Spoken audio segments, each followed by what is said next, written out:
Benvenuti a questo appuntamento con i giovedì del patto, ormai un appuntamento canonico per approfondire le tematiche che sono più calde.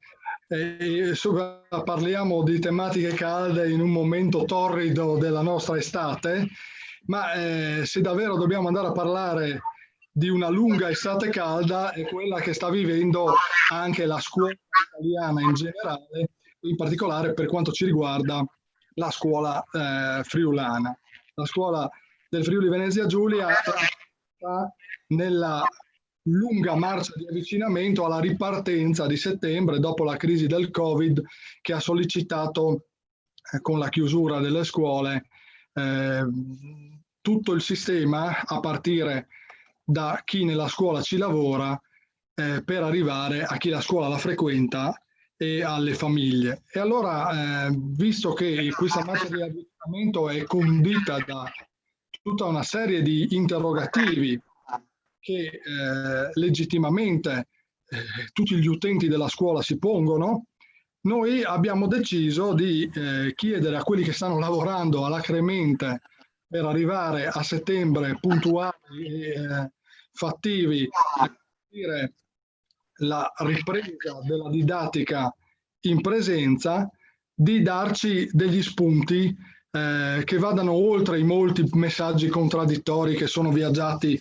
in questi mesi, dal plexiglass a adesso i banchi con le rotelle, passando per le rime buccali e tutte queste cose che è chiaro hanno ingenerato molte confusione in tutti gli utenti del sistema scolastico. Allora noi abbiamo degli ospiti di grande competenza e che ringraziamo per la loro disponibilità, che rappresentano un po' tutte le sfere, diciamo, dell'universo scuola. Abbiamo e ringraziamo per la loro presenza due dirigenti scolastici di due istituti di ordine diverso.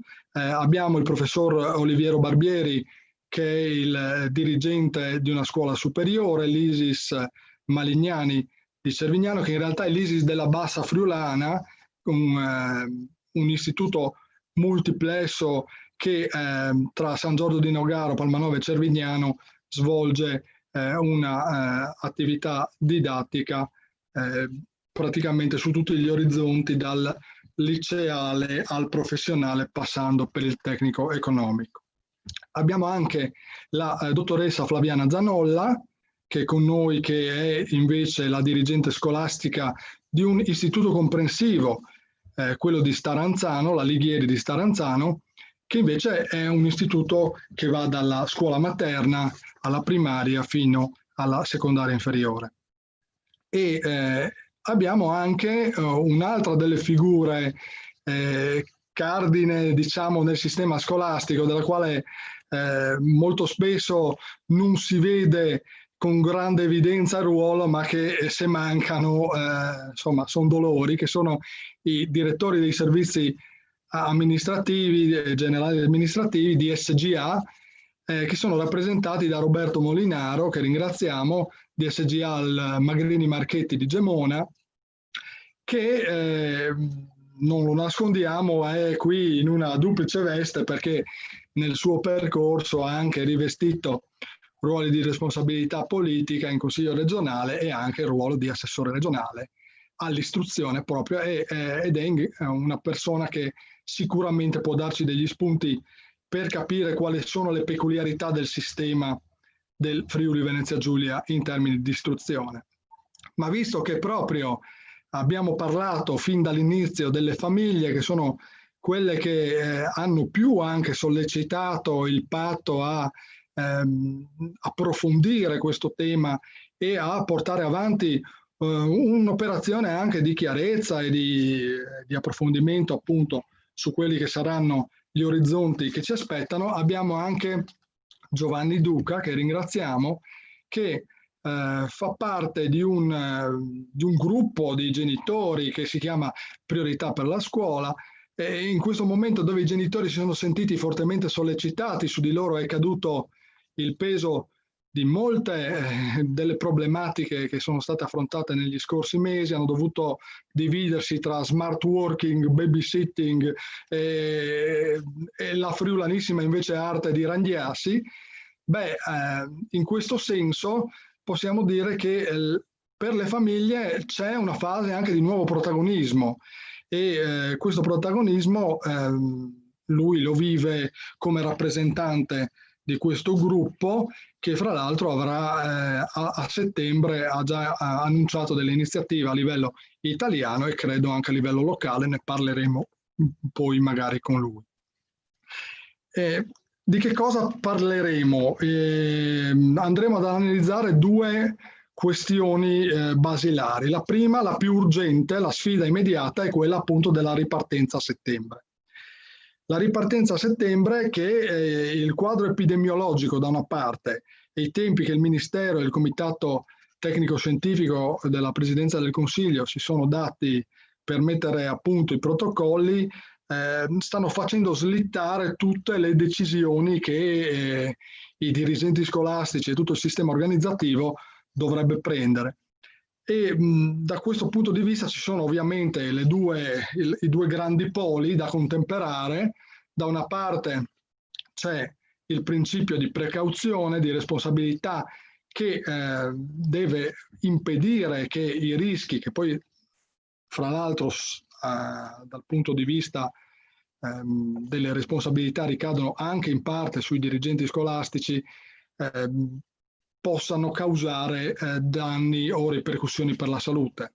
Ma dall'altra parte c'è la necessità assoluta dal punto di vista proprio educativo di ripartire con la didattica in presenza, perché questa è mancata notevolmente in tutti questi mesi e soprattutto mi viene da pensare soprattutto ai più piccoli, è assolutamente necessario che questo modo il tradizionale modo di relazionarsi con gli alunni riprenda al più presto.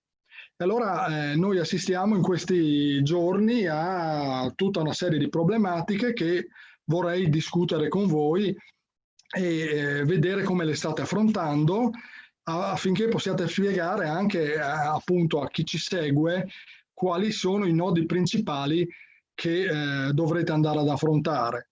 Mi viene da pensare non solo al tema del distanziamento e a come verrà garantito, al tema dei sopralluoghi nei plessi, le metrature, tutte queste cose, al tema dell'evitare gli assembramenti, al tema dello scaglionamento degli ingressi e degli orari rimodulati, ma anche ad esempio al tema dei trasporti, perché non nascondiamoci che anche dal punto di vista dei trasporti le incognite sono molte.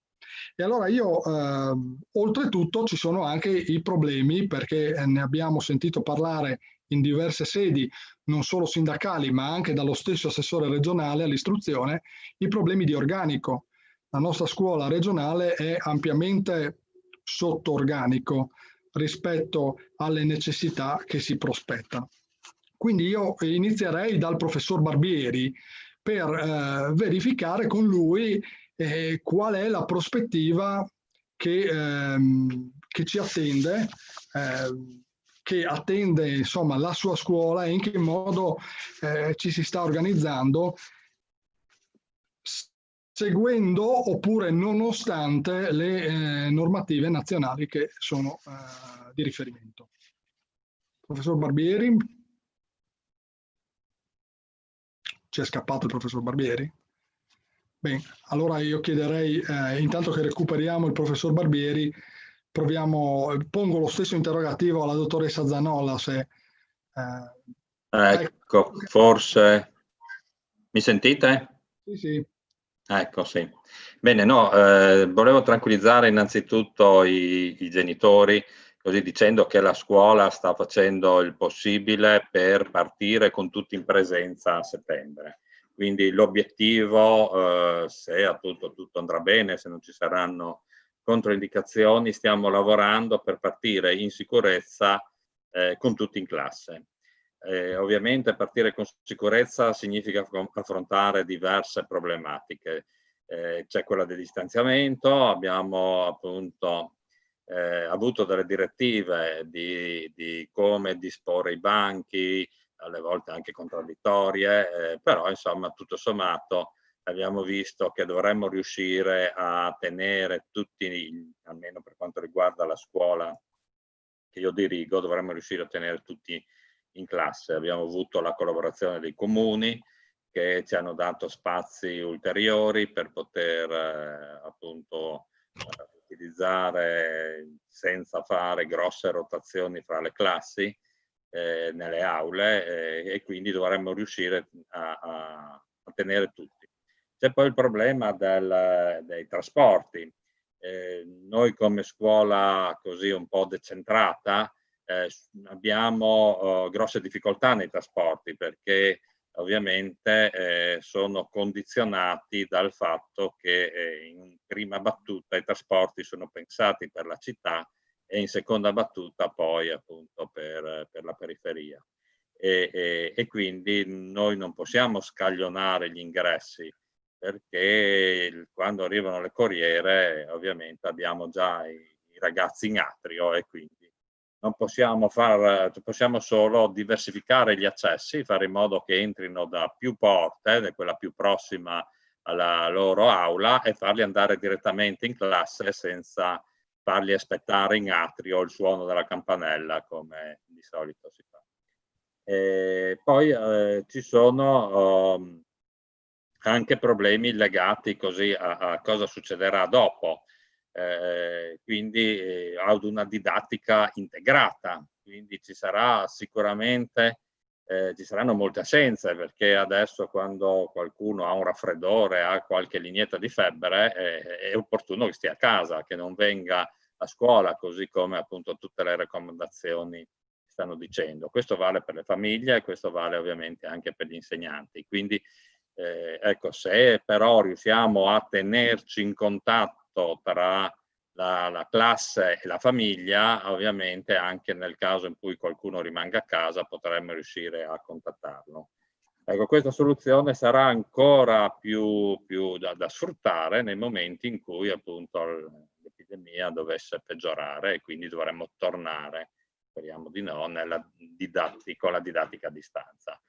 E quindi vabbè, parliamo di didattica integrata sicuramente va bene anche in circostanze normali e quindi ci siamo in qualche modo attrezzati per questo.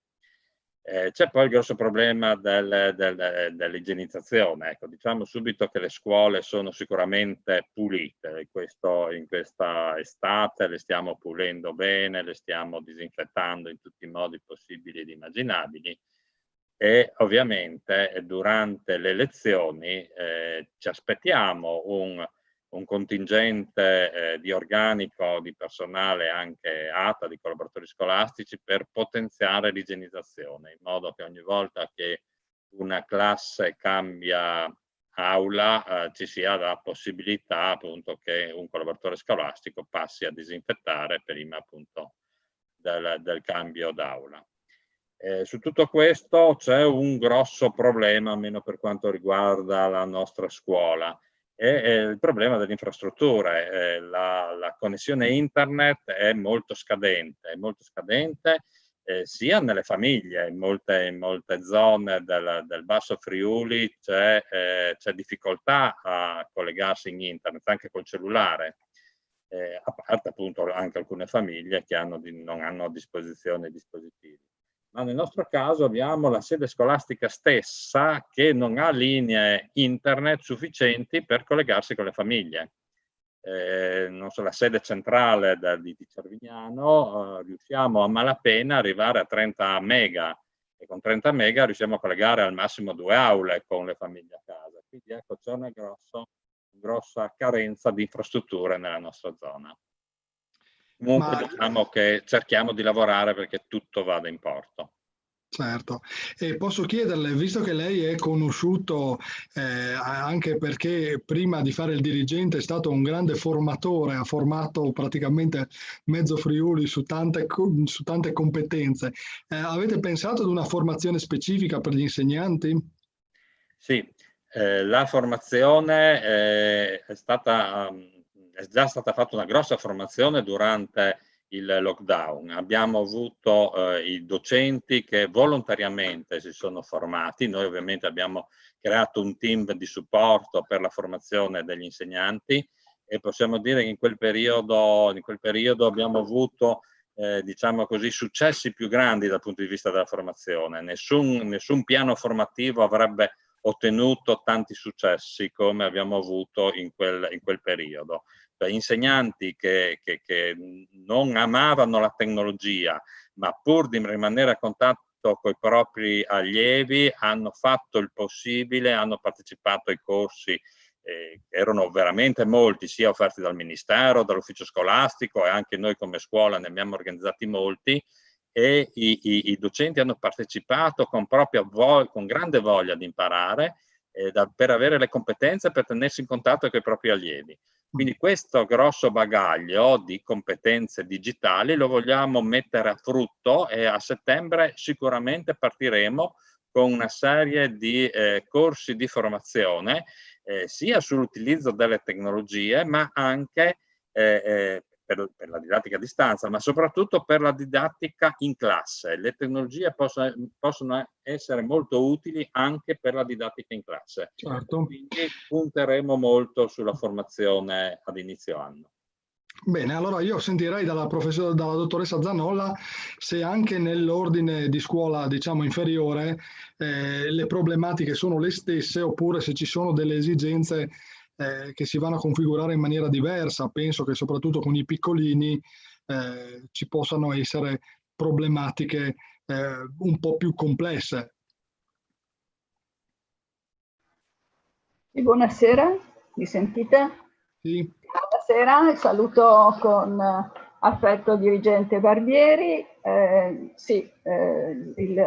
Il coordinatore professor Tomada parlava un po' di questa responsabilità in capo ai dirigenti in questa fase complessa di ripartenza. Certamente un po' di sensazione, di percezione di lavorare un po' in solitudine ce l'abbiamo. Decisamente però la priorità non è la ripartizione in carico delle nostre responsabilità, ma sicuramente il lavorare in maniera compartecipata per questa complessa ripartenza. Noi nella mia scuola, ma voglio dire anche al di là della mia scuola, nella scuola primaria, diciamo il primo ciclo dell'istruzione, i problemi sono sicuramente complessi. Noi stiamo lavorando su più fronti.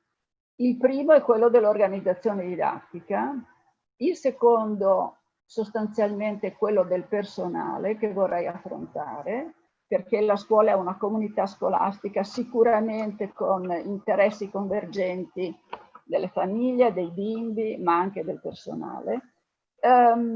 Organizzazione didattica, vabbè, c'è stata un'interlocuzione piuttosto sistematica col nostro ufficio scolastico regionale.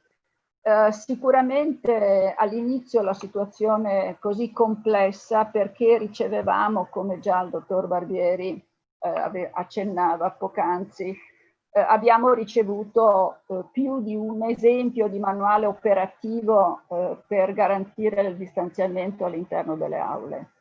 E i layout francamente prospettavano ipotesi molto diverse. Ad esempio il primo monitoraggio e quindi le richieste in qualche modo che abbiamo inoltrato al nostro ufficio scolastico regionale in relazione alle necessità del contingentamento, del distanziamento nelle aule.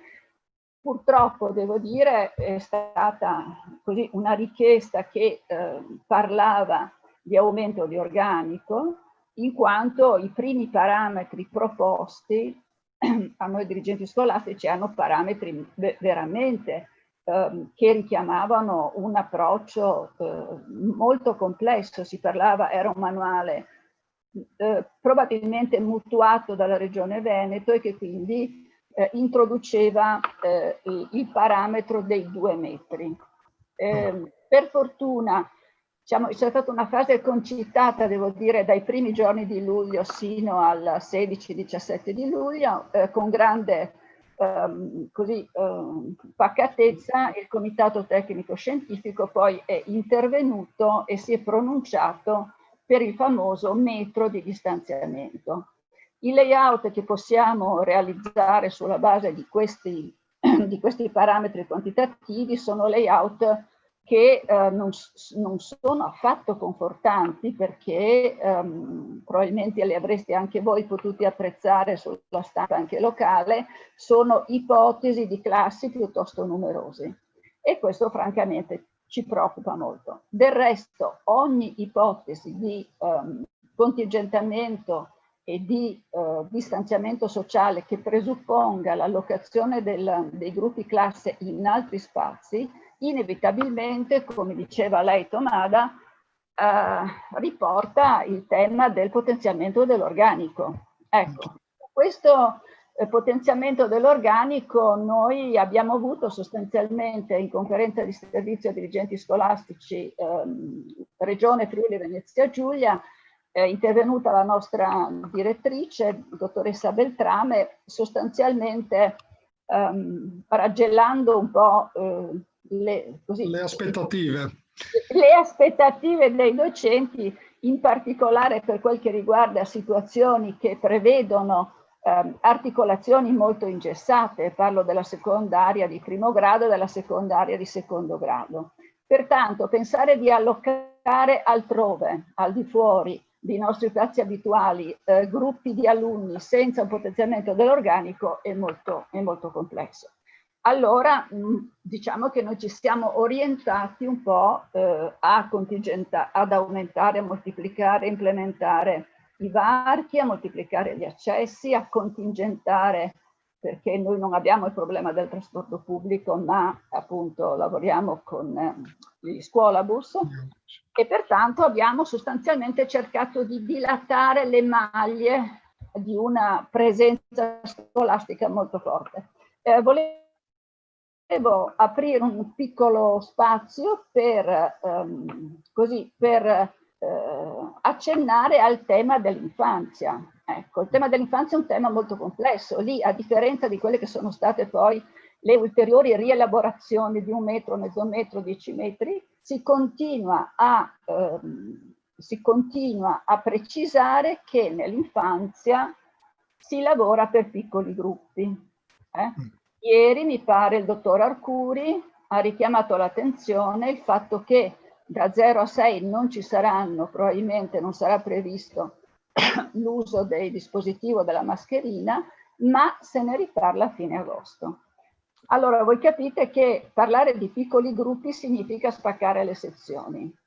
Significa spaccare le sezioni significa duplicare l'organico del personale docente o piano B in alternativa, quello di ridurre drasticamente l'orario scolastico, e sicuramente questa è un'ipotesi che credo preoccuperebbe moltissimo la comunità delle famiglie e la comunità dei genitori. Ora, questo è un po' il tema, quindi grazie anche ai raccordi che abbiamo avuto con l'associazionismo, con gli enti locali, sicuramente qualcuno di noi è riuscito ad allocare, a ricollocare gruppi classe in situazioni altre da quelle appunto dell'edificio scolastico. Ma questo implica che ci sia veramente un potenziamento dell'organico non solo docente, ma un potenziamento dell'organico e non solo esclusivamente ai fini della sanificazione, un potenziamento importante del personale ATA per quel che concerne poi i compiti di vigilanza, assistenza e accompagnamento che nel primo ciclo sono assolutamente indifferibili. Ora, anche qui noi abbiamo ricevuto qualche giorno fa il protocollo, la circolare numero 3 della funzione pubblica, che parla appunto di superamento di tutti quei dispositivi che prevedevano l'esenzione dal servizio, quindi sostanzialmente una ripartenza accelerata. Anche qui, voglio dire, noi dirigenti comprendiamo che la situazione è complessa, però anche in quest'area di problematica ritroviamo un po' una certa contraddittorietà. È uscita la circolare il 24 luglio, è stato firmato il protocollo con le organizzazioni sindacali sulla riapertura, già ora ci dicono che la proroga dell'emergenza epidemiologica al 15 di ottobre e la necessità di misure specifiche per la scuola farà sì che noi dovremo attendere un altro protocollo di sicurezza da sottoscrivere specificatamente col Ministero della Pubblica Istruzione. Per quanto riguarda l'infanzia, questa è un'altra area. Noi stiamo attendendo, così naturalmente l'infanzia non può che ripartire con i piccoli gruppi, con un orario molto probabilmente ridotto alla frequenza antimeridiana, a meno che a seguito del tavolo tecnico 06 che noi stiamo attendendo escano altre situazioni importanti per cui si possa prevedere un'implementazione delle risorse docenti sostanzialmente. Questo è un po' il primo punto. Questo è il quadro Dell'organizzazione. Certo. Io andrei adesso dal dottor Molinaro perché, insomma, detto quello che si è detto finora, c'è qualche cosa che ci scappa ancora, cioè dal punto di vista dell'organizzazione. Sembra il cane che si morde la coda. Se non si riesce ad aumentare l'organico, anche chi deve occuparsi, come i direttori dei servizi amministrativi, di far tornare alla fine tutto il funzionamento della macchina scuola insieme ai dirigenti, non può provvedere a tutte le necessità e alla fine si rischia di far pagare poi le famiglie con riduzione di servizi, riduzione di orario, o riduzione addirittura di protocolli. Cioè, cosa si potrebbe fare per arrivare a risolvere almeno una parte di questi problemi entro il fatidico 14 settembre che poi diventerà probabilmente il 16? No?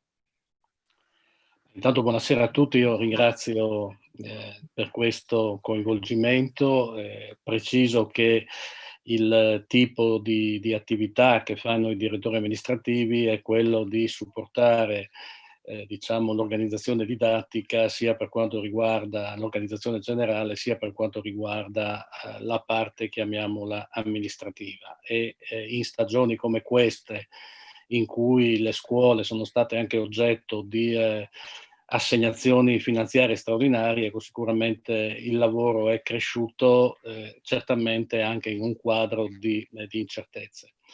I due dirigenti hanno già, credo, delineato compiutamente quella che è la situazione e quello che è il vissuto che oggi c'è all'interno di molte scuole del Friuli Venezia Giulia. Io credo che ci sia un elemento di fondo che va ribadito. Non possiamo dire in questa stagione che la scuola non è stata considerata, perché non è così. I provvedimenti legislativi che sono stati emanati sia a livello nazionale sia a livello regionale la considerano.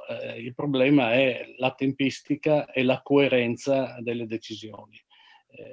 Veniva ricordato prima cosa è successo col discorso degli spazi. Noi al primo monitoraggio avevamo ragionato sostanzialmente su spazi che erano sicuramente adeguati per il discorso del distanziamento. Nel momento in cui c'è stata la precisazione del comitato tecnico scientifico e sono arrivati addirittura i layout delle singole aule con i banchi più piccoli, insomma a quel punto lì diciamo che siamo rimasti un po' perplessi, perché francamente nelle aule dove noi normalmente abbiamo 20 studenti, gli studenti diventavano 27, 28, 29 e quindi diciamo una situazione che è esattamente l'opposto di quello che viene detto di a tutti i livelli evitiamo le classi pollarie. A questo punto bisogna fare i conti con i tempi e con le tante cose che ancora non sono state decise. Allora, i tempi sono strettissimi, ma le procedure che sono state avviate sia per il reclutamento del personale, sia per quanto riguarda quello che si potrà fare, diciamo, in termini di organizzazione, sono molto stretti. Allora, da una parte noi abbiamo sicuramente un principio che credo debba essere tenuto presente ed è un principio che deve rassicurare le famiglie, cioè si vuole il piano scuola 2021 ha un elemento di fondo che è quello di una scuola in presenza. La didattica a distanza è nell'ambito della scuola secondaria superiore complementare, però l'obiettivo è sostanzialmente quello che diceva prima il professor Barbieri, tutti a scuola nel rispetto della sicurezza e del distanziamento conseguente. E per poter fare questo ci sono però in questo momento alcune incertezze. Io dico che ad esempio il fatto che a livello nazionale proprio in queste ore si stia ragionando su come spendere il miliardo in più per il personale della scuola stanziato dal decreto rilancio, che dovrebbe essere poi, diciamo così, affidato agli uffici scolastici regionali e conseguentemente da parte di questi autorizzare tutte le assunzioni in organico di fatto, ecco, certamente ci fa pensare, siamo il 30 di luglio, sostanzialmente se vogliamo in 45 giorni non so cosa si possa fare. Se aggiungiamo a questo che ad esempio tutte le graduatorie del personale docente sono in corso di rifacimento perché le domande scadranno nei prossimi giorni e quindi avremo praticamente avranno sì e no al mese di agosto per poter fare le nuove graduatorie sia a livello provinciale sia a livello di istituto, ecco, certamente sono situazioni che non fanno ben sperare. Quindi diciamo che siamo in una fase nella quale l'autonomia e la capacità dei dirigenti e dei loro staff di affrontare i problemi viene messa assolutamente a dura prova. Io personalmente sono convinto che si può fare, lo abbiamo dimostrato almeno noi nella secondaria superiore con gli esami di Stato, che sembrava impossibile poterli organizzare in presenza, nella realtà li abbiamo organizzati senza nessun tipo di problematica, pur in presenza insomma, di norme speciali, e così che la scuola può ripartire. Ecco, quello che credo dovremmo chiedere come persone che operano nella scuola è quello che le decisioni, quelle che mancano ancora, e ne mancano più di una, come dicevo, siano prese tempestivamente e siano soprattutto coerenti tra i diversi decisori. Cioè noi non possiamo avere un Ministero dell'Istruzione che decide giustamente delle linee, chiamiamole così, di livello nazionale e poi a livello locale ci troviamo in una situazione completamente diversa.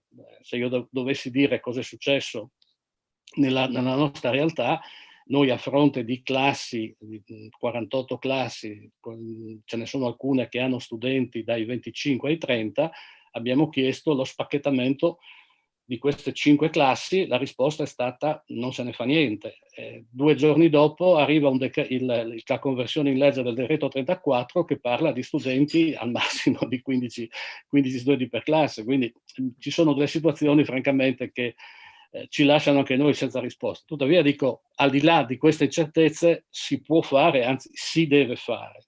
Si deve fare, io dico che in particolare per quanto riguarda il fabbisogno di personale ha perfettamente ragione la dottoressa Zannolla, le cose che già sappiamo adesso del Comitato Tecnico Scientifico, quindi il distanziamento interno, il fatto di avere ingressi, chiamiamoli separati, richiede alle scuole una presenza di unità di personale, soprattutto collaboratori scolastici, in numero nettamente superiore a quello che abbiamo a disposizione. Quindi si può partire, però queste risorse ci devono essere assicurate. Differentemente credo che non saremo in grado di partire completamente, dovremo arrivare ai doppi turni e quindi a soluzioni che sicuramente le famiglie non vogliono, ma credo che neppure un sensato servizio scolastico pubblico adeguato potrebbe prevedere.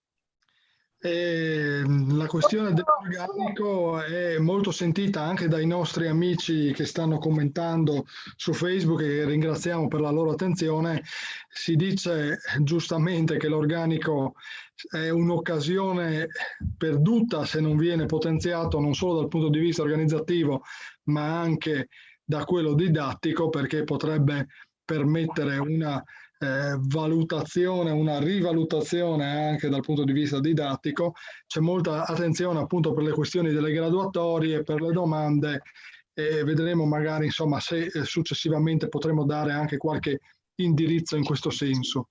Il dato su questo però credo sia uno e va fatta chiarezza, cioè sicuramente c'è una questione diciamo di sottodimensionamento dell'organico in termini generali della scuola che va ovviamente affrontato, ma credo che in questo momento dobbiamo lasciar stare quelle che sono le questioni di carattere generale e affrontare la situazione contingente. Quindi quello che ci serve è un organico di fatto, i dirigenti scolastici sanno cosa vuol dire questo, quindi con personale che sia presente dai primi giorni di settembre nelle sedi scolastiche, che venga utilizzato intanto per l'anno scolastico 2020-2021. Le risorse ci sono, perché se non ci fossero le risorse dovremmo dire diversamente, ma le risorse ci sono, la legge è stata fatta, è stata pubblicata e prevede questo, quindi chiediamo a chi di dovere sostanzialmente di fare in modo che questo sia possibile. Poi discuteremo sugli organici definitivi, su tutte queste belle cose qua, ma intanto mandiamo a scuola i nostri studenti e mettiamoli nelle condizioni di utilizzare questo servizio pubblico.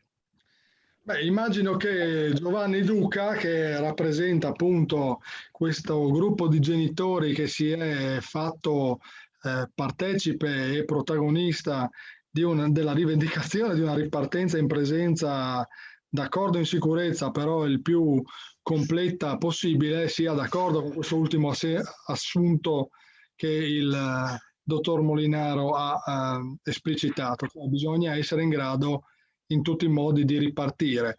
Voi qual è il vostro punto di vista? Che cosa vi aspettate per settembre? Chiaramente puntiamo al massimo, non è che ci accontentiamo di una soluzione abborracciata, chiaramente. Ci troviamo nelle condizioni in cui il gruppo dei genitori ha tirato con difficoltà la carretta avanti già nei mesi scorsi.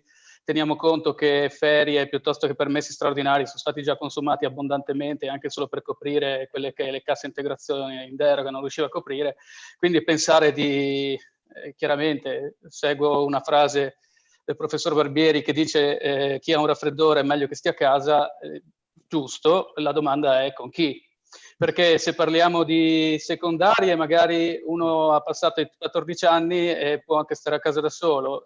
Se parliamo di infanzia primaria di primo o secondo grado, rischiamo di andare noi in carcere perché non c'è nessuno che li possa tenere. L'alternativa numero 2 è portarla dai nonni, visto che abbiamo chiuso le scuole l'anno scorso per difendere la fascia degli ultra sessantenni, adesso glieli portiamo in casa così facciamo anche più veloce. Questo un po' vuole essere una provocazione, non voglio essere offensivo con nessuno chiaramente, però questa è la situazione che stiamo vivendo.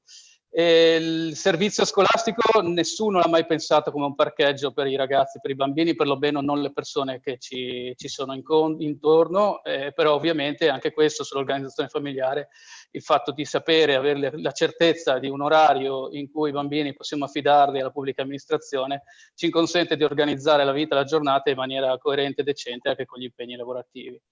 La crisi che c'è stata e ci sarà sul lavoro dipende anche da questo, cioè non possiamo pensare di nasconderci dietro un dito pensando che i ragazzi se non sono a scuola in qualche maniera si combina. Non è così, ci saranno assembramenti familiari, l'amico del condominio che li terrà, i 3-4 ragazzi che abitano vicino che andranno nella stessa casa col genitore, quindi quello che si sta evitando nella scuola uscirà dalla scuola.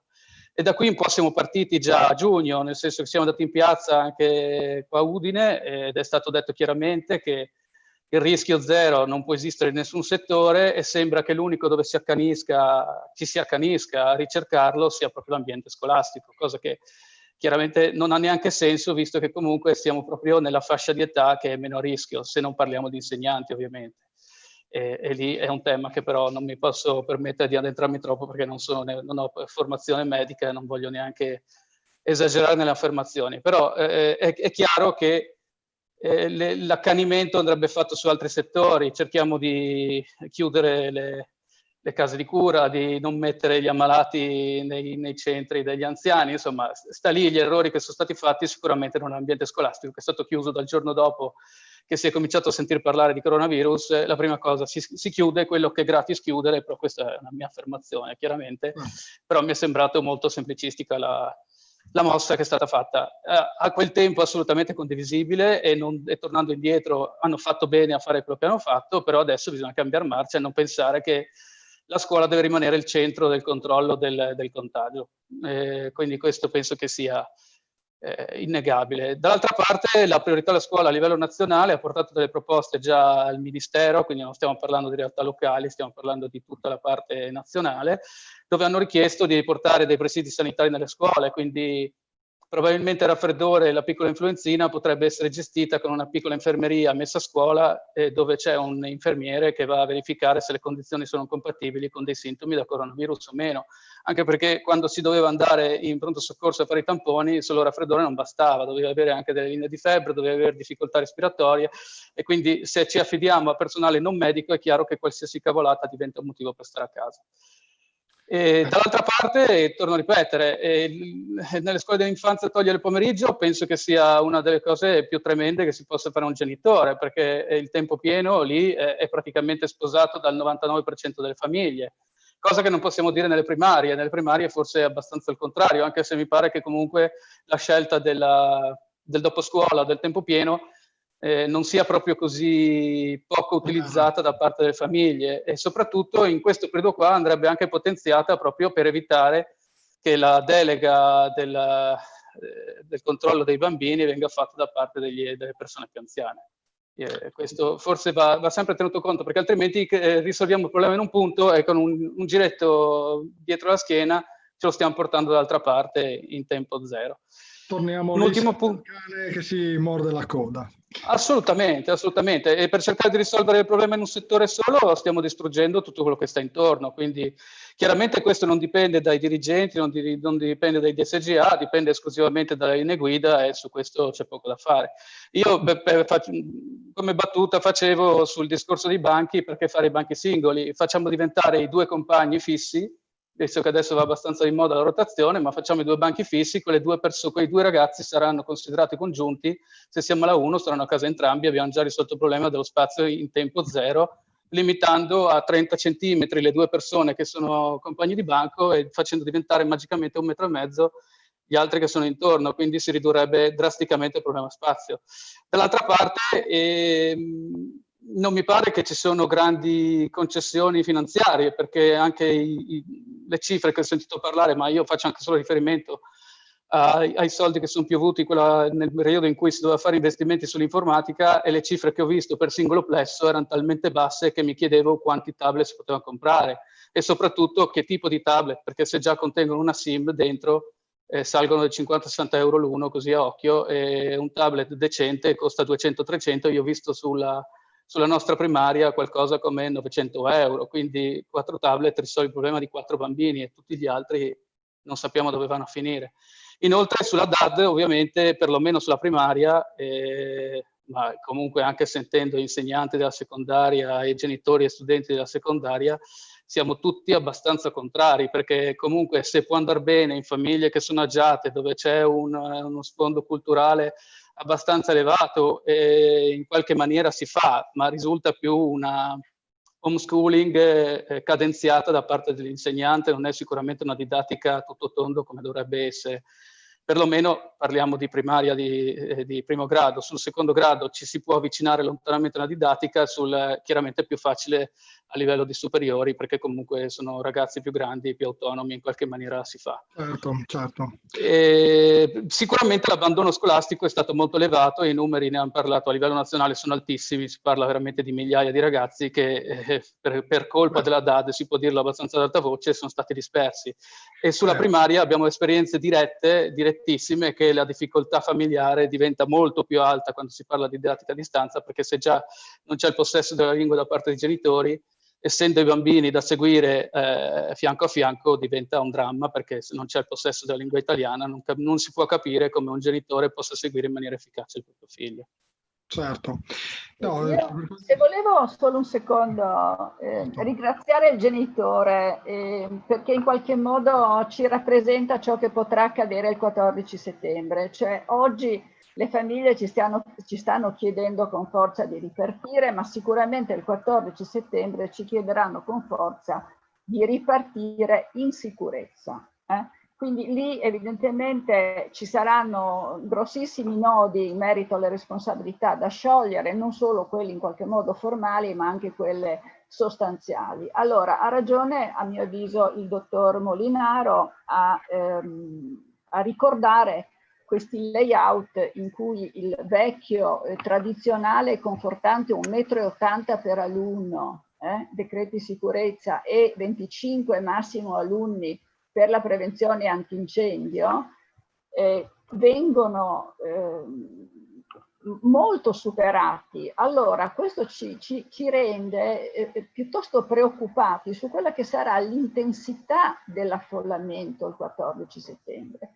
E relativamente a questo punto io vorrei ricordare che sicuramente la comunità scolastica è, come dicevo prima, famiglia, la comunità scolastica sono i bambini e le bambine, la comunità scolastica è anche il personale. E del personale ha ampiamente, concordo pienamente, parlato discorso il dottor Molinaro sulle assolute gravi difficoltà a cui stiamo andando incontro, scadendo appena il 6 agosto il termine per l'iscrizione nelle graduatorie, e parliamo ancora di personale che comunque si presuppone precario. Stiamo assistendo a possibili scenari in cui i docenti potranno essere assunti ma verranno dismessi laddove un secondo picco riemergerà e quindi si riparlerà di scuole chiuse e di lockdown. Quindi il tema del reclutamento è un tema scottantissimo in questo momento, però secondo me ci sono anche altri temi, come diceva il dottor Barbiero, che è il tema della formazione del personale, non solo in merito alle competenze didattiche, ma anche in merito ai compiti relativi a quella che può essere una scuola inclusiva, sanificata e sicura. E poi c'è tutto il grande capitolo su cui il Ministero in qualche modo ci ha promesso delle linee guida, delle linee di indirizzo generali, che sono gli adempimenti connessi al protocollo di sorveglianza eccezionale. Cioè noi, ciascuno di noi dirigente sa benissimo che nel proprio personale ci sono numerose situazioni e profili di personale con situazioni di fragilità cliniche accertate. Che cosa accadrà? In conferenza di servizio il nostro ufficio scolastico regionale in qualche modo ha risposto dicendo che ad oggi esiste solo il dispositivo del congedo per malattia, quindi non sono legittimamente ipotizzabili situazioni di copertura a causa Covid. Allora voi capite che in qualche modo sicuramente esce fuori una scuola un po' stracellata, no? E ancora questo, voglio dire, sono appena uscite le linee guida sulla didattica digitale integrata. Linee guida che sono state presentate dalla direttrice generale, della dottoressa Palermo. Ora, anche qui noi presidi stiamo chiedendo, perché devo dire, non solo c'è un tema di coerenza, diciamo, coerenza comunque da rendere più solida nelle varie pronunce o nelle varie richieste di adempimento che ci vengono richieste, ma anche c'è un tema in qualche modo di presunta interpretazione.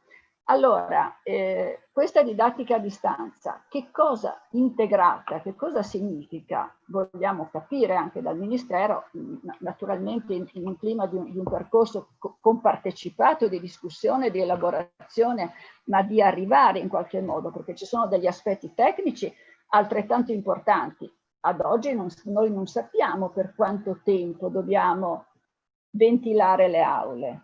Ad oggi non sappiamo se possiamo che i bimbi piccoli della scuola dell'infanzia portino i loro effetti personali. Ad oggi non sappiamo se gli attaccapanni possono rimanere all'interno delle aule o no. Quindi aspetti tecnici molto molto specifici. Ma poi ci sono appunto i grandi temi. Che cos'è la didattica integrata? Il genitore parlava di situazioni problematiche che sono emerse a seguito della didattica a distanza. In parte concordo, certamente la scuola non era completamente preparata ad affrontare, come non lo è stata la società, come non lo è stato il nostro paese. Certo, però insomma si è arrangiata come poteva, però adesso... Non come poteva, anche più voglio dire, però il tema della didattica integrata credo che per il prossimo anno diciamo dovremmo dire che cosa vuol dire didattica integrata, vuol dire che noi facciamo didattica ad alcuni gruppi della stessa classe, oppure vuol dire che noi facciamo didattica solo se interviene un focolaio? No, è chiaro. Oppure diciamo che la didattica integrata può intervenire quando noi dobbiamo ridurre l'orario scolastico. Questo è un altro tema. Credo che delle linee nazionali di intervento su quanto possiamo ridurre l'ora scolastica, quanto possiamo ridurre la disciplina il piano orario disciplinare. Anche questi sono temi molto scottanti che poi vanno dritti su, come dire, a intaccare un quadro di legittimità dell'agire. Certo. Ed è questo anche un elemento interessante per introdurre il secondo nucleo del discorso. So che, come dire, la questione da approfondire è ampia e quindi insomma gli interventi sono articolati, però proprio in mancanza o nelle falle che sta dimostrando l'indicazione ministeriale su molti temi, si innesta anche un ragionamento su quella che potrebbe essere un'ulteriore sfida da costruire a partire dal basso. Ed è questo che volevo introdurre come secondo elemento di ragionamento.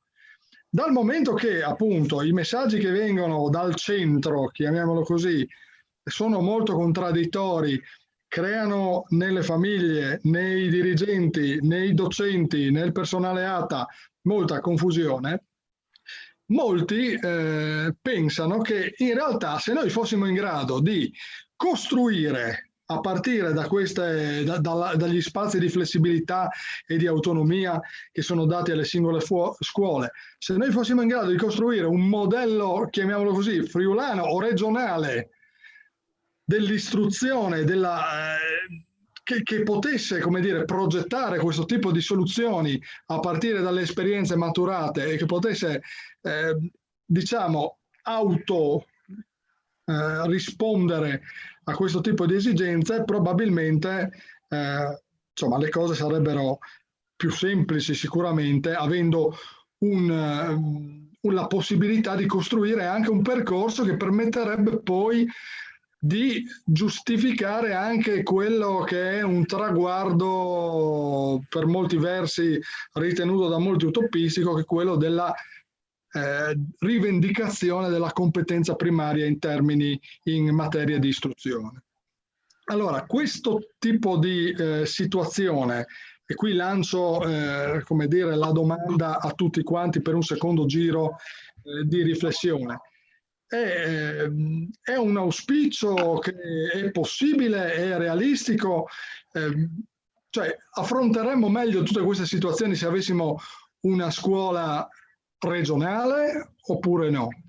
Io lancerei la provocazione a partire dalle famiglie, ma se mi permettete farei prima un piccolo inciso, perché comunque il Patto per l'Autonomia nel corso di questi giovedì del Patto ha lanciato un'iniziativa che noi volevamo ricordare al nostro uditorio, al nostro pubblico, e volevamo invitare chi ancora non lo avesse fatto a partecipare alla petizione lanciata su change.org per il riconoscimento del tagliamento come patrimonio dell'umanità.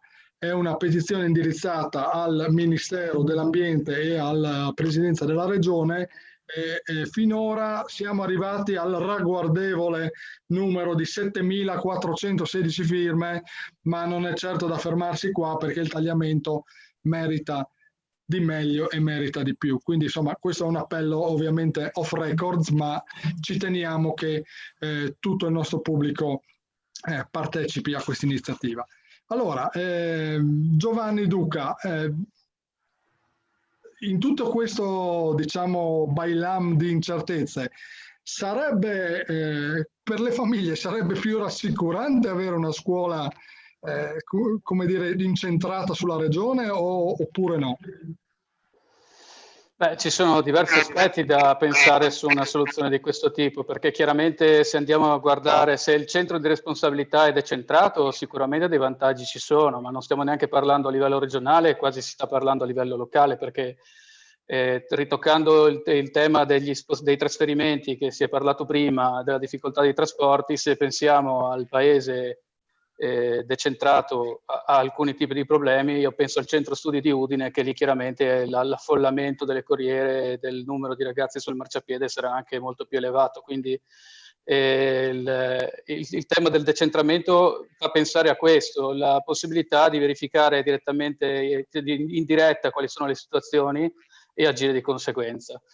E poi c'è da vedere se parliamo di decentramento decisionale, se parliamo di centro di responsabilità o se parliamo anche di risorse vere e proprie, perché chiaramente se portiamo tutto a livello locale, chiaramente c'è un controllo più specifico, più vicino da parte dell'elettore, quindi non vorrei che si corra il rischio da una parte di fare delle mosse più pubblicitarie che non di lungo termine.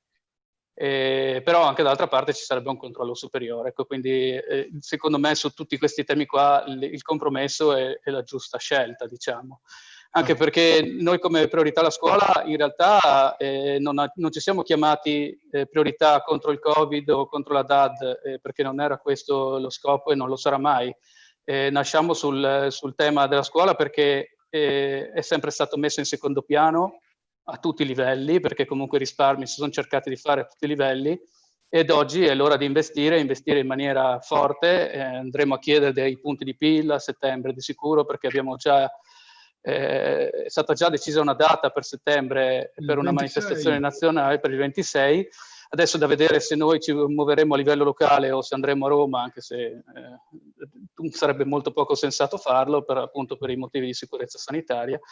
E lo scopo è quello di riaprire la strada perché la scuola diventi una priorità veramente nazionale, che non venga sempre relegata a una visione di centro di spesa, non un investimento per il futuro. E il fatto che sia locale o meno, ripeto, è sempre una questione di compromessi, perché chiaramente io sono convinto che decentrare va sempre bene se chi assume poi il ruolo di governatore ha le capacità per seguire il tema di cui si sta parlando. Se poi ci troviamo, non facciamo nomi, con un assessore alla sanità come in altre regioni, ti metti le mani nei capelli. Ecco, questo è un po' il rischio che si corre.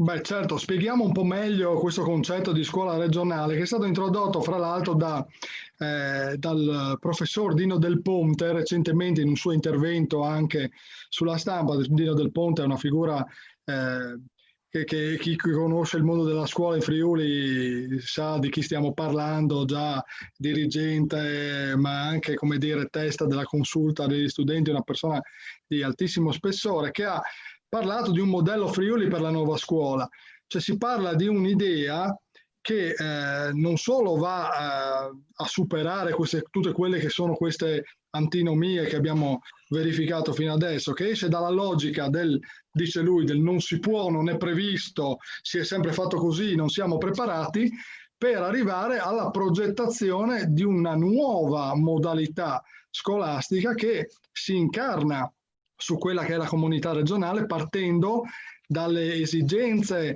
che vengono manifestate appunto dalle famiglie, dalla comunità della scuola come comunità educante, anche dal sistema delle imprese, dell'economia, e che va quindi a costruire, a ragionare su quale modello di cittadino noi vogliamo per la realtà friulana e regionale di domani, e che quindi è un modello di istruzione, chiamiamolo di educazione bottom up, che viene dal basso e viene costruito eventualmente con la competenza primaria anche attraverso l'autofinanziamento da parte della regione di quello che è tutto il sistema scolastico, compreso il personale, e con sistemi ad esempio di concorsualità su base regionale che vogliono enfatizzare però il tema non insomma il reclutamento di personale autoctono, ma il fatto che si voglia andare a costruire delle condizioni affinché il personale che viene reclutato attraverso i concorsi garantisca una continuità didattica all'interno di quelle che sono le realtà dove viene collocato, e che quindi insomma andrebbe a costruire anche un modello di educazione alternativa, rispettosa anche della pluralità territoriale. Qui abbiamo una realtà plurilingue, ad esempio, che insomma molto spesso viene ignorata all'interno della costruzione dei curricoli. Ecco, su questo volevo sentire dalla dottoressa Zanolla se aveva un'opinione in proposito, se è se qualche cosa di lontano di là da venire, potrebbe davvero essere una soluzione utile pensare a un quadro di questo tipo. Ma insomma, quindi uscendo dal tecnico, dal licenziale, inoltrandomi nel campo della politica scolastica, così cerco di agire con maggior cautela, perché è un terreno su cui ancora non ho esattamente un piano di mie certezze di pensiero. Devo dire che ora mi richiamavo l'attenzione quando noi assistevamo, e tuttora ancora lo facciamo, alle infelici prestazioni dei nostri alunni quindicenni nelle indagini internazionali OCSE, e cercavamo di capire che cosa faceva la differenza tra i quindicenni scandinavi, finnici o di altre situazioni internazionali e con i nostri quindicenni che a malapena riuscivano a ottenere un mediocre nella capacità di comprensione del testo ed un assolutamente insufficiente nella capacità di mantenimento delle competenze, in questa prospettiva appunto di lifelong learning, noi vedevamo che cosa? Vedevamo che quei paesi che davano meglio e di più erano quei sistemi scolastici che garantivano, o dietro ai quali, il dietro le quinte di questi sistemi scolastici, dico meglio, era costituita da un'ossatura di comunità scolastica molto aperta alle sinergie istituzionali con altri settori della società. Ecco, questo era il dato assolutamente significativo. Quindi dicevamo, probabilmente la scuola funziona meglio dove è inserita in un percorso di compartecipazione. Questo secondo me aiuta molto. Diceva il dottor Molinaro, non ricordo chi, le classi pollaio. Ecco, questo punto di vista secondo me decentrato, no? Micro, ma che secondo me aiuta a guardare al macro, ad esempio potrebbe aiutarci a capire che in questo dibattito sulle classi pollaio in realtà l'Italia non si situa malissimo, perché potremmo dire, come la storia del Mezzopollo, che per la scuola primaria abbiamo un rapporto, sostanzialmente un numero medio di alunni per classi di 18, per la scuola secondaria di primo grado 19,1, quindi numeri assolutamente accettabili. Ma non è così, perché questa appunto è la storia del Mezzopollo, perché in realtà ci sono situazioni, come anche la nostra, in cui abbiamo un numero esageratamente inaccettabile di alunni. Allora, questo permetterebbe, credo che la vicinanza da un lato sicuramente permetterebbe una lettura del fabbisogno significativa, più coerente con quelle che sono le ipotesi, i modelli di sviluppo coerenti appunto con la storia di una comunità. Decisamente questo sì. Sicuramente lascio aperto questo aspetto, non ci garantisce nulla, perché in termini, ad esempio, la vicinanza, ad esempio, non sempre significa garanzia di semplificazione delle procedure. Parlava il dottor Molinaro sulle procedure che abbiamo affrontato anche su finanziamento appunto regionali, anche qui ci sono delle procedure molto complesse, quindi la vicinanza non è garanzia di semplificazione. La complessità è sempre dietro l'angolo, la burocrazia, quella brutta, insomma, no? Proprio greve, che ancora ogni tanto noi vediamo nella nostra amministrazione, sicuramente permane, però credo che ci siano assolutamente buoni motivi, ragionevolissimi, buone ragioni, diciamo, perché si possa guardare con attenzione a questo modello compartecipato di educazione e non solo di istruzione. Certo.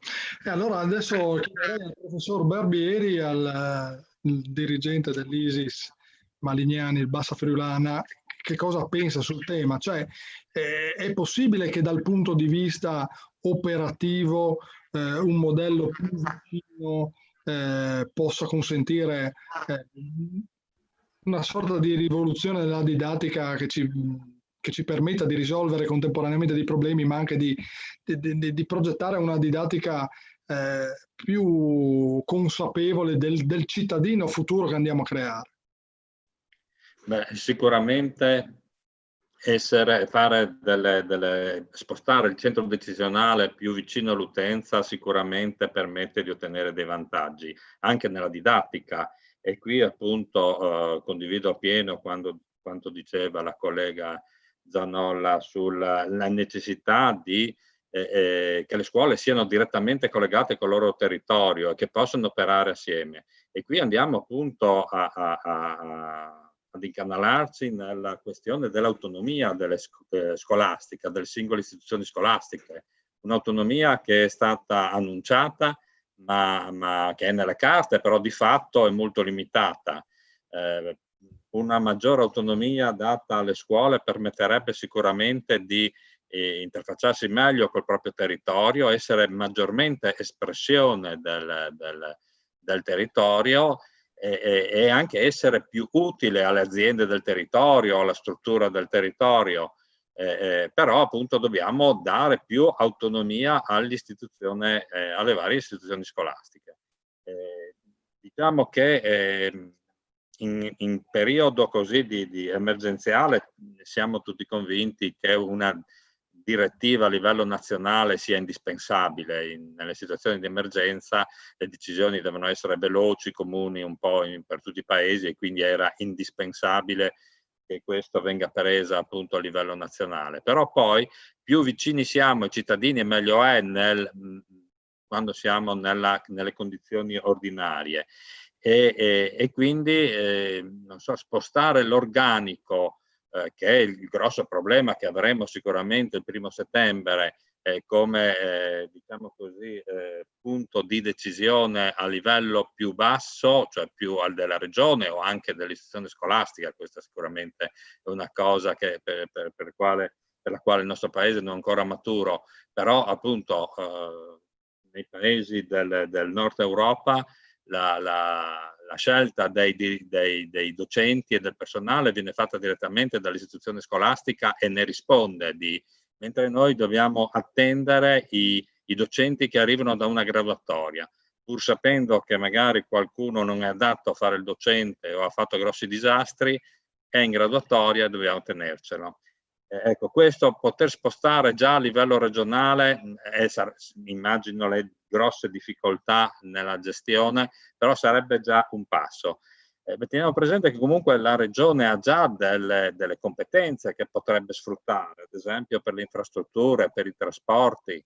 Sono competenze che la regione potrebbe utilizzare anche per evitare di concentrare la popolazione studentesca in città. No?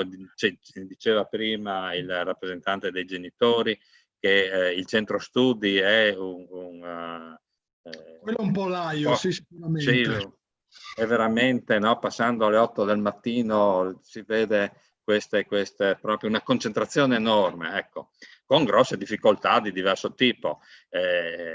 Mentre appunto in periferia abbiamo scuole altrettanto valide che però appunto non hanno i trasporti, alle volte appunto hanno difficoltà perché non riconosciute a livello territoriale, perché ci sono poche opportunità di collegamenti con il territorio. Noi stiamo facendo il possibile ad aprirci col territorio anche per questo periodo di difficoltà nel prendere decisioni per la via dell'anno scolastico. Abbiamo sentito tutti gli enti locali, le famiglie, gli allievi, perché appunto assieme a loro vogliamo prendere le decisioni, però sono decisioni limitate al contingente, alle piccole scelte locali. Sarebbe bello poter scegliere anche qualcosa di più concreto sugli indirizzi da dare alla scuola. Certo, proprio mentre lei parlava c'è qualcuno su Facebook che ci manda anche come esempio le linee guida che sono state adottate a Trento, dove la funzione primaria relativa all'istruzione permette anche di fare quel salto in avanti di cui stiamo appena parlando, e che dove c'è questo tipo di competenza viene adottato. Io per questo chiuderei con il dottor Molinaro, che ha visto da vicino, insomma, nelle stanze dell'assessorato regionale all'istruzione, tutte le peculiarità del nostro sistema educativo e scolastico. E per questo vorrei chiedere a lui se è una soluzione questa praticabile, fino a che punto ci si può spingere. È chiaro che poi dal punto di vista rivendicativo ci sono le sedi opportune per fare tutta questa concertazione, eccetera, ma realisticamente dal punto di vista sia politico che organizzativo e didattico, quali sarebbero i benefici di una soluzione di questo tipo?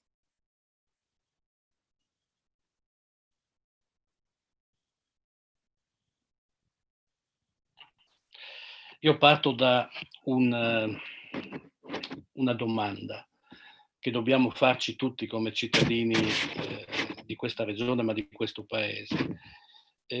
Se la scuola nel suo insieme sia importante o meno rispetto al futuro. Credo che la risposta sia assolutamente scontata, cioè la scuola è fondamentale soprattutto nel momento in cui affidiamo a questa la formazione di quelle che sono le nuove generazioni e i cittadini di domani. Quindi oggi parlare di scuola regionale non è una bestemmia perché ci sono tutti i presupposti, perché quello che in questo momento esiste in alcune parti, seppur limitate, di questo paese, veniva citata la provincia autonoma di Trento, potremmo aggiungere la provincia autonoma di Bolzano, potremmo aggiungere la regione Valle d'Aosta, è stato già attuato. Che cosa ha frenato fino a questo momento un ragionamento su questo tipo di prospettiva, che peraltro è una prospettiva che sta dentro la nostra Costituzione, non è una forzatura. La legge costituzionale 3 del 2001, che è il nuovo titolo quinto della Costituzione, prevede sostanzialmente questo, quindi la nostra regione dovrebbe dotarsi, poi dirò qualcosa su questo, di norme di attuazione del suo statuto che considerano questo. Cosa ha frenato fino ad oggi questo tipo di percorso? Sicuramente c'è una certa preoccupazione, perché quando si parla di 160 istituzioni scolastiche, 163 per l'esattezza, con 143 mila studenti complessivi e con diciamo così, con personale complessivamente intorno alle 18.000 unità, credo che qualsiasi politico, chiamiamolo così, rispetto a questi numeri qualche tipo di preoccupazione ce l'ha, perché sicuramente c'è un dato di complessità. Però i due dirigenti hanno già detto in sintesi quella che è la sostanza del tema. Il discorso dell'autonomia è legato a un altro concetto, che è quello della responsabilità. Noi vogliamo essere più autonomi per la scuola, certo, vuol dire che vogliamo assumerci più responsabilità, perché crediamo che stando più vicini sostanzialmente a quella che è l'organizzazione della scuola nel territorio, riusciamo a fare meglio di quello che stiamo vedendo in questo momento. Perché fare meglio? Perché oggi siamo in una situazione nella quale c'è una sorta di discrepanza delle competenze. La nostra regione, come le altre regioni italiane, ha la competenza della programmazione di quelle che sono le sedi scolastiche e gli indirizzi, soprattutto nella scuola secondaria superiore. Ma quando la regione fa il piano, poi deve fare i conti con un ufficio scolastico regionale che non ha le risorse sostanzialmente per sostenere quel tipo di scelte. Quindi scelte democraticamente assunte, valutate positive, in linea con le esigenze del territorio, vengono poi bloccate perché non esistono le risorse di personale per fare questo, e magari ci sono delle risorse, chiamiamole così, dormienti in alcune realtà, che andrebbero invece utilizzate.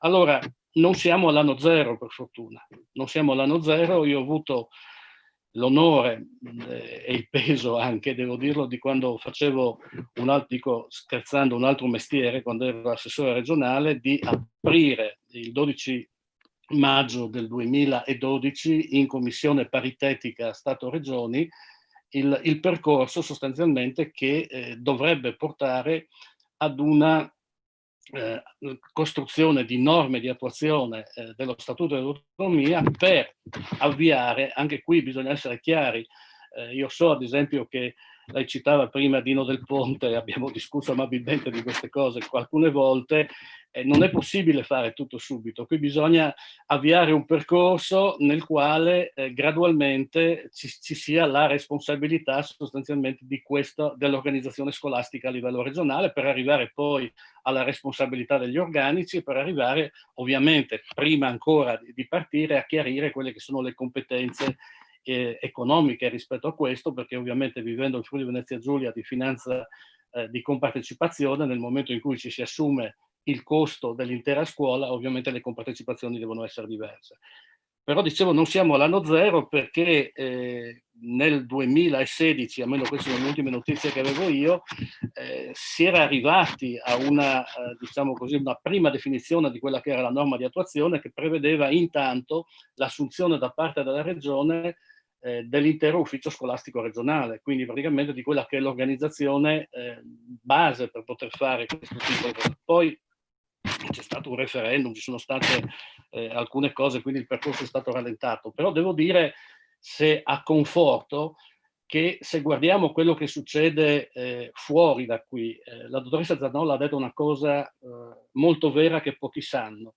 Le scuole, cioè i paesi nelle quali le scuole, cioè i risultati scolastici sono i migliori in termini di misurazione, sono paesi nei quali c'è una maggiore autonomia delle istituzioni scolastiche. Peraltro, devo ricordare, lo sanno benissimo i dirigenti scolastici, che a loro viene chiesta la responsabilità dei risultati, ma i mezzi non li scelgono loro, cioè i docenti sostanzialmente gli arrivano dalle graduatorie, e quindi può succedere anche quello che diceva il dottor Barbieri.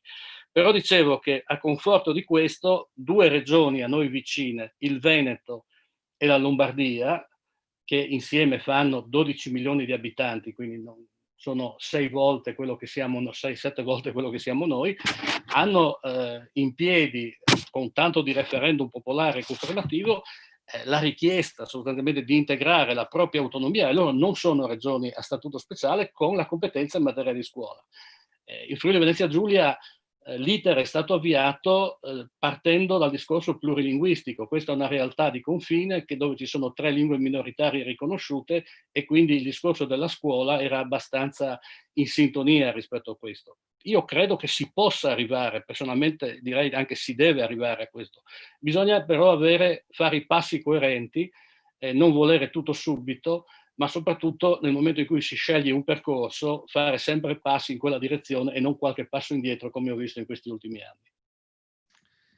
Bene, io direi che insomma alla fine credo che questa discussione ci abbia portato a delle conclusioni come queste del dottor Molinaro, che sono contemporaneamente realistiche, ma anche che aprono uno spiraglio rispetto a una situazione come quella della nostra scuola, che adesso vedrà a settembre un battesimo del fuoco che tutti noi speriamo venga superato brillantemente, che soprattutto non vada incontro a nuovi stop and go come quelli che ci sono stati nei mesi scorsi. Quindi l'auspicio è davvero che si possa lavorare in serenità e che questa pandemia non si riproponga con la virulenza, che per fortuna in Friuli Venezia Giulia è stata meno crudele che altrove, ma che di sicuro è qualcosa che in tutti i modi dobbiamo evitare. Allora, noi adesso andiamo a ringraziare intanto, prima di tutto il nostro pubblico, tutti coloro che ci hanno seguiti, e diamo appuntamento per i prossimi. Il giovedì del patto fanno come la scuola, ripartono a settembre, e quindi aspettate, insomma, seguiteci comunque su Facebook, perché il patto comunque in agosto non va in vacanza, e soprattutto sarà in numerosi luoghi per sostenere questa battaglia per il riconoscimento del tagliamento, che vi invitiamo a sostenere.